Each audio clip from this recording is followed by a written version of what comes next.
Alright. Alright. Good afternoon everyone. Time check 1:09. Ang init, no? Grabe, sobrang init.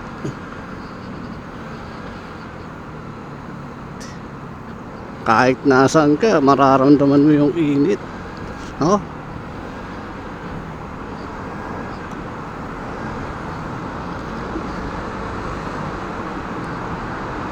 Pero paminsan-minsan nag-uulan naman, no?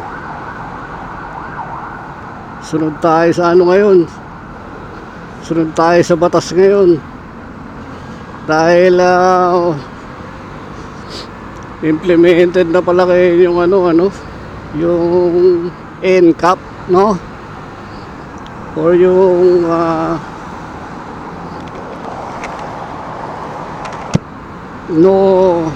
no contact apprehension, parang gano'n, pinatupad nila uli yun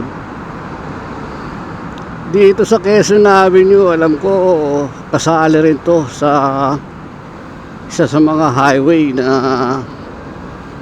may mga sniper na camera, kaya ingat-ingat na lang tayo, sunod na lang tayo sa batas. Kahit anong mangyari, iwasan natin yung kasi alam ko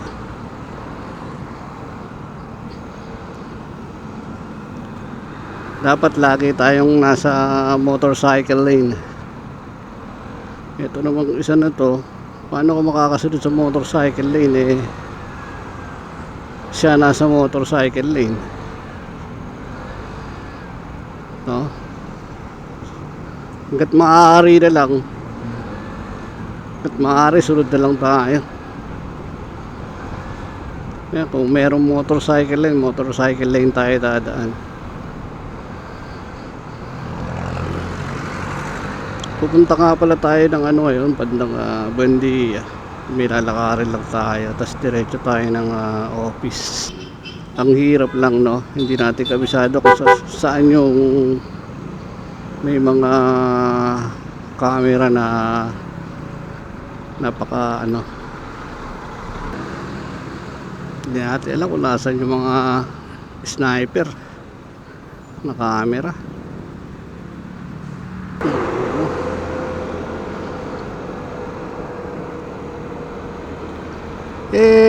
Paano ngayon itong itong Espanya Boulevard? Wala nang motorcycle lane dito ngayon. Dati meron ngayon parang hindi na effective, ayan, magala kaya yung mga CCTV na yan. Ano ka makakadaan sa dito motorcycle lane kung puro traffic, tapos gigit-giting ka pa.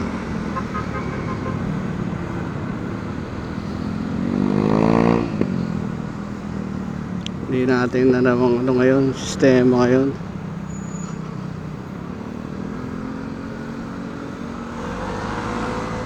Eto may motorcycle lane dito, kaya dapat mag-stay tayo. Whatever happened.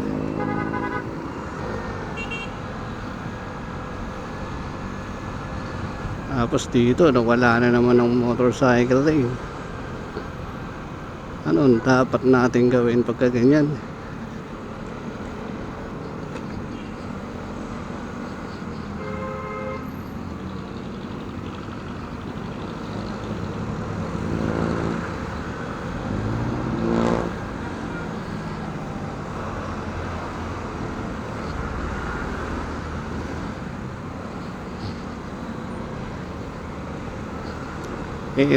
NCAP. May mga nabasa akong mga ipinagbabawal or yung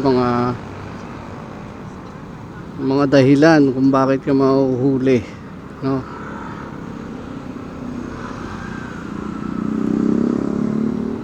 Unang-una, bawal kang mag-beating the red light.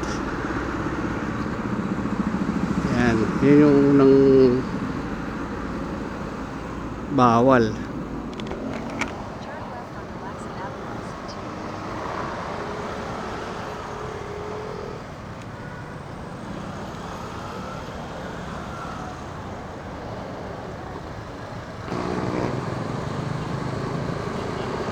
Tapos pinagbabawal din pala yung siyempre alam natin bawal talaga yun, yung counterflow.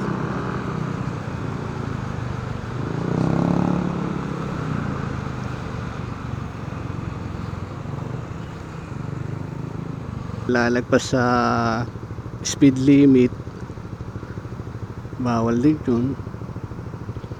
Pero alam ko sa Makapagal ko lang nakita yung speed limit, tsaka rito sa Commonwealth Avenue.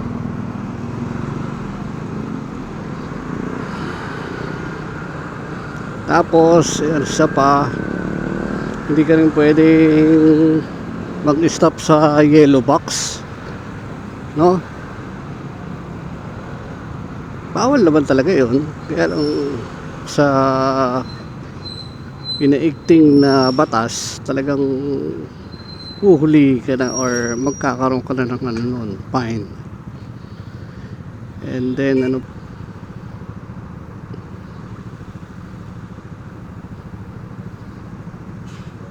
pa ba? Ano pa ba ang mga hinuhuli ng NCAP? Yun lang ang mga alam ko. Merong merong ibang daan na bicycle lane na may road sharing, no? Na pwede pa rin dumaan doon ng motorcycle or four wheelers, no? Dapat maintain lang tayo sa kalsadang may speed limit. Kung 60 mabilis na rin naman ng 60, di ba? Pero pag napada ka naman ng rush hour, nako, swerte mo na kung tumakbo ka ng 40-30, no? Kaya okay na din yung 60 na yan.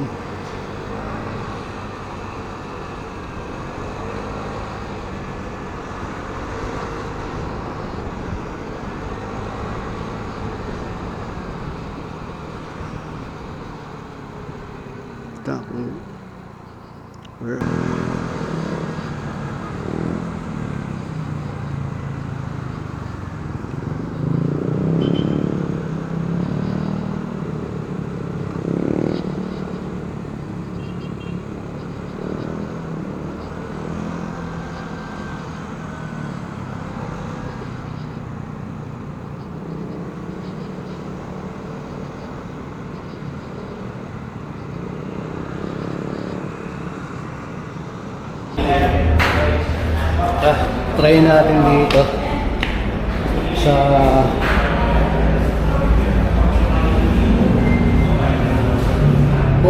DMW Department of Migrant Worker. Alam ko libre ang kape dito eh. Push.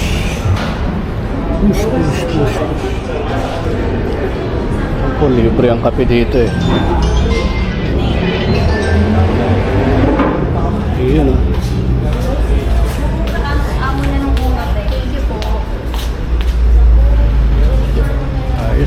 Thank you, sir. Libre ang kape, sir, di ba? Opo, libre, sir. Libre, oh. Saka mayroon tayong biscuit dyan. Oh, may biscuit pa. May kape, may Milo. Matagal na ba to? Oo, sir. Matagal na rin. Last September. Last year lang pala.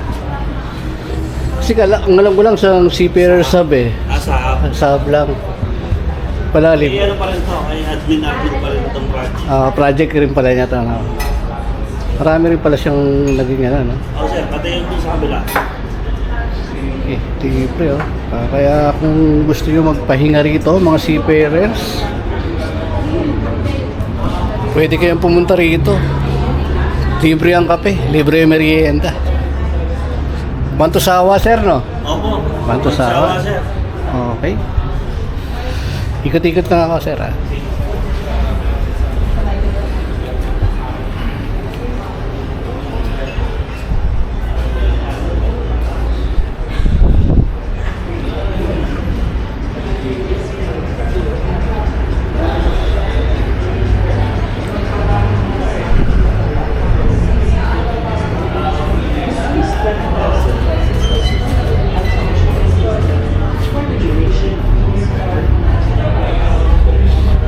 Dito lang to sa Senator Hill Puyat Avenue. Yung sa kabila, yung ano, yun yung main office ng OWA. Tapos ito parang branch lang to eh. Yan ang address nila.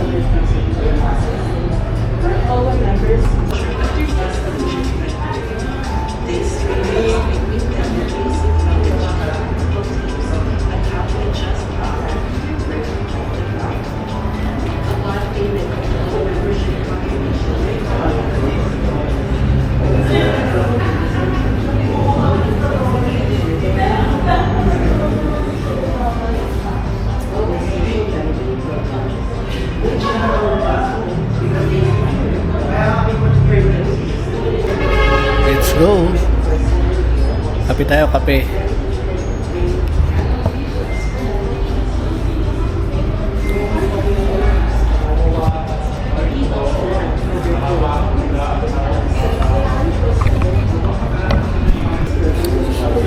Doon rito, pwede kang magpahinga.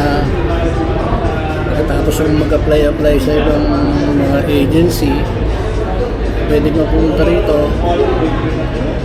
Yan, ang ganda ng ambience nila rito. Medyo, tapos aircon din. Kaya maganda. May biskwit. Tapos may kape. Hindi mo na kailangan tumambay ng ano, ng kaalaw para bumili ng merienda. Ito lang, okay na. Let's go. Uwi na tayo. Hapon na. Natin kung anong magagawa natin. Balik tayo sa Friday.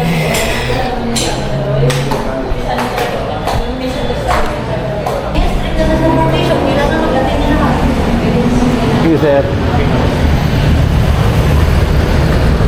So, yun lang.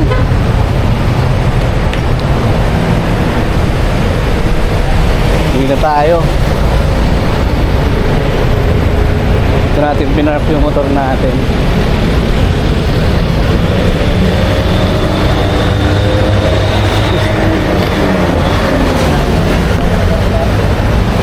Go! Ito yung dating Harrison Plaza, oh. Ayan, oh, ginagawa na siya. Balita ako, SM din ang nakabili niyan. At ang balita ko rin ay papangalanan siyang SM Harrison, parang gano'n. Sayang din yung Harrison Plaza na yan, ano? Matagal na rin ano yan eh, mga OG na mall yan eh, yung Harrison Plaza. Pero ngayon wala na, no? Pero OG yan, yung mga batang 80s, yan ang pasyalan. Bukod sa Avenida, pwede kang pumunta dyan. Diyan ka mamasyal.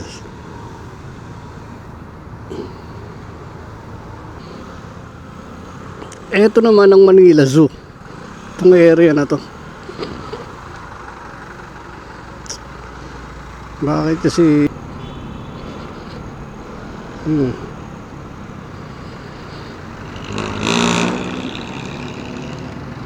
First day daw ng NCAP.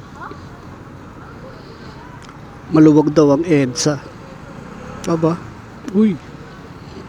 Adonis. Grabe. Maluwag daw ang EDSA, sabi ni Bernadette Reyes sa report niya. Mula umaga hanggang tanghali maluwag daw ang EDSA. Parang imposible, no? Dahil Monday talagang EDSA is EDSA palagi talaga yan. Lalo pag ganitong araw, Monday.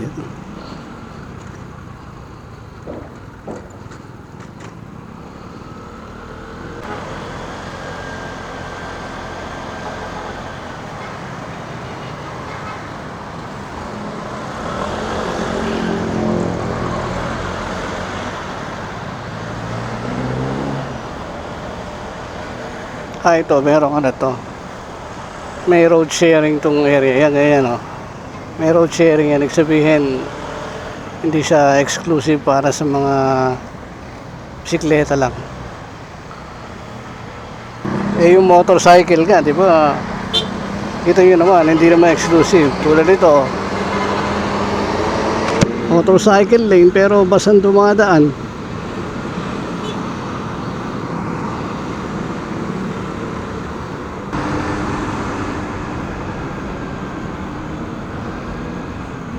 Katulad niyan, motorcycle lane, pero may yung nakahinto, di ba?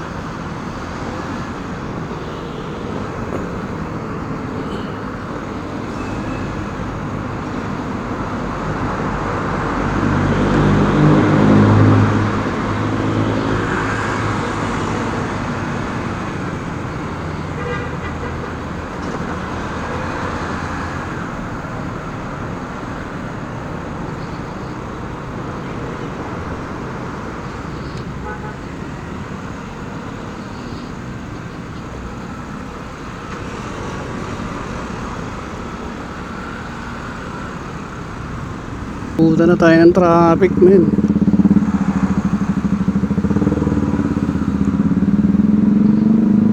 Dito medyo gumagalaw sa lugar na to. Kaya kumpara doon sa main highway o main road.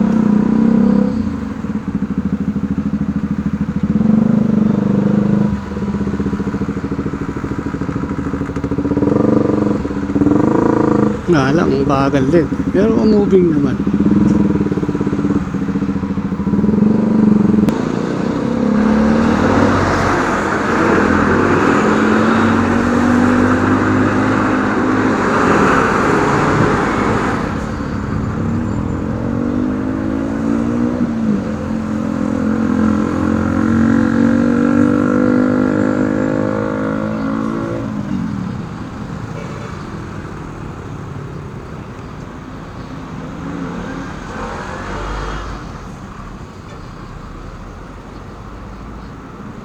Nakapunta tayo ng OWA. May nilakad lang tayo na papa-sponsor kasi tayo sa OWA para sa ating training, ano? Para naman mapakinabangan natin ang gobyerno, no? Hindi lang gobyerno nakikinabang sa atin, no? Sa ating mga seafarers o mga OFW. Kaya kailangan gamitin natin yung mga pribileyo na binibigay sa atin ng gobyerno, no? Para sa atin naman yun, eh. Next time papunta natin yung seafarers up yun. Yun naman exclusive yun para sa mga seafarers. Yung dito sa OWA NCR, ano siya, kahit sino basta OFW pwedeng tumambay doon at pwede magmerienda. Try din ninyo sa mga kaibigan nating OFW at sa mga seafarers, no? Wala kayong ginagawa or may pupuntahan kayo rito sa Manila, pwede kayong Pwede kayong tumambay doon. Magagandang coffee shop. Pero yung kape, hindi ganun siyempre kasarap, no? Pero maganda ambience. Ganda, ano? Hindi nga tayo 1,300 eh, no? Nice, ah. Ano na lang, mag-ingat-ingat na lang tayo sa kalsada. Susunod ulit, no?